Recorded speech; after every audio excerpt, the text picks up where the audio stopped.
Well, welcome back. You have identified repetitions in the book of Philemon. I remind you that we are in the first step of the IBS process, observation. What does the text say? The second step is interpretation. What does it mean? And the third step is application. What should I do? I encourage you to remember those three steps.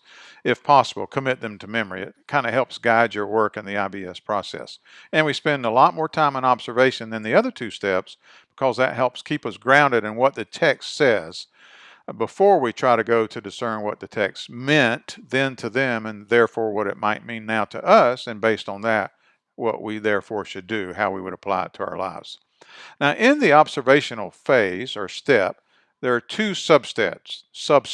The first is identify, and the second is examine. So you have already identified repetitions in the book of Philemon. So now I'm going to invite you to examine those repetitions.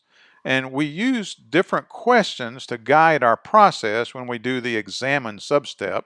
And I'll be giving you those questions each time we examine a different observational clue. So the examine questions for repetitions are these. Number one, how often is the word or phrase or concept or idea repeated? How often is it repeated?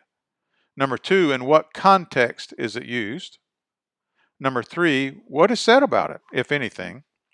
Number four, is it connected to a specific topic in the text? Number five, in the text are different dimensions of the word or phrase or concept or idea described, and if so, what are those different dimensions? I encourage you to pause the video and write or type these down because you'll find these questions to be helpful anytime you want to examine repetitions in a book or a passage that you are studying. So I encourage you to write these down. Now, since we're doing this video series in the format we're doing it in, there's no way for me to send you a file with all these questions. So I encourage you to write these down. So pause the video and do that. Okay, so let me give you an illustration then of how we do this with the actual repetitions we discern, all right? So for example, in the book of Philemon, this started because I first studied the book of Philemon in Spanish. And so I discerned that there was a repetition of hermano or hermana. In Spanish, hermano and hermana, there's only one letter difference. Hermano is brother and hermana is sister. So I treated brother and sister as one word, like sibling, okay? So I'm dealing with a repetition of sibling in the book of Philemon. So I'm going through the 5 questions then. How often is brother or sister used? And this is based on the NRSV version, okay? Well, it's used 5 times. It's used, either brother or sister is used in verse 1, verse 2, verse 7, verse 16, and verse 20. So this is an example of how you would keep your notes as you are going through your examination of the repetitions that you found in the book of Philemon. So then, in what context is it used? Well, in verse 1, it's used in the greeting, referring to Timothy as brother. That's the context. The verse 2 reference is also in the greeting, referring to Aphia as sister. That's the context it's used in that, that instance. In verse 7, the context is Paul is talking about the joy and encouragement that he receives from Philemon's love, and he refers to Philemon as brother. In verse 16, the context is the request Paul has to Philemon regarding Onesimus, and he refers to Onesimus as beloved brother.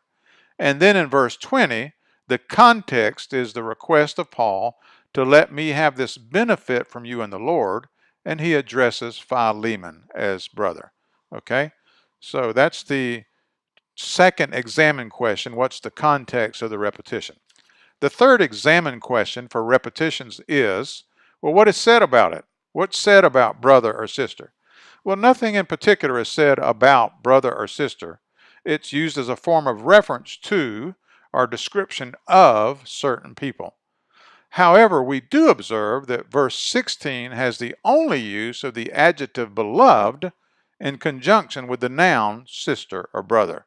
So that's one thing we can observe. That's one thing the text says, okay? Now, the fourth question is, Well, is it connected to a specific topic? Not that I can really discern without entering into possible interpretation. And we're not ready to go into interpretation yet. We want to guard very carefully against going too quickly into interpretation while we're in the observational phase or step, because we want to discern what the text says. The fifth examine question: are different dimensions described of the word or phrase or idea or concept that's repeated, and if so, what are those different dimensions? Well, no different dimensions are described in the book of Philemon other than possibly the aforementioned use of beloved as an adjective in verse 16. Okay? So now what I'd like you to do is I would like you to use these 5 examine questions, and I'd like you to examine all the repetitions that you discovered in the book of Philemon. If you feel there are just too many and you don't have enough time, pick the 3 most important.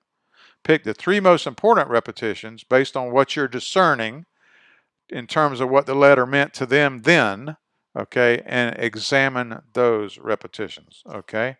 And then make notes, as you saw I did, and keep good records, and then we'll proceed from there, okay? So examine all of your repetitions, or if that's too many, examine the 3 most important. Thank you very much, and God bless.